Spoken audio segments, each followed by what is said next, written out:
Hey everyone, Raider here. Hope you're all doing great, having an amazing day. So we're just a few days away from the next Samsung Galaxy Unpacked event. It will be on July 9th at 10 a.m. Eastern, and we will see the release of the successor to the Z Fold 6. We're going to see the Z Fold 7.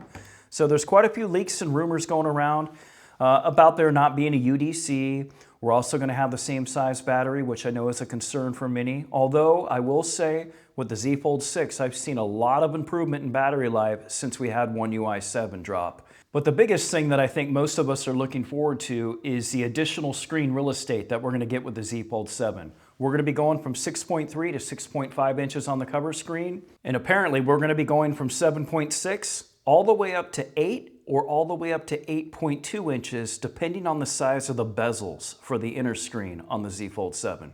So I went ahead and purchased a case from Amazon for the Z Fold 7, and that's what we're going to do today. We're going to take a look at this and see how much of a size difference we have.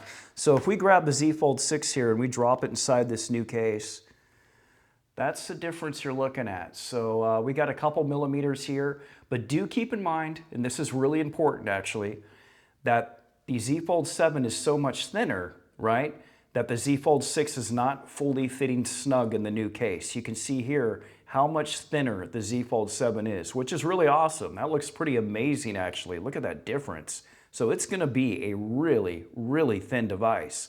However, it's not going to be as big as a lot of these YouTubers and social media and all this stuff are making it out to be. As you can see here, the difference is going to be quite nominal. In fact, if we go ahead and take the Z Fold 6 out real quick, let's grab the S25 Ultra, and you're going to see here, this is what we were all really hoping for. Those of us that are kind of tech diehards, we really want two S25 Ultras just stacked on top of each other with big giant battery, have the thing last a couple days. That's like the dream phone, right? Yeah, we're not quite there yet. So there's still a considerable size difference between the S25 Ultra and what the Z Fold 7 is going to be. This is more in line with like the regular S25. So as far as the size difference goes, it's not going to really be as much of a difference as people are thinking. Do keep in mind though, we're going to have a little bit more of a refined hinge, so that'll give us a little bit more screen real estate. And I think the inner screen is going to be where it's at. You know, I don't think the cover screen is going to be too big a difference. Again, we're talking 0.2 of an inch. And if we look closely at the Z Fold 6 bezel, Samsung is not really going to be able to make that any smaller than it is. Not on the cover screen. Yeah, we can totally do it here on this, right? We've got a pretty chunky bezel. So we're likely to gain some pretty serious screen real estate on this inner main screen.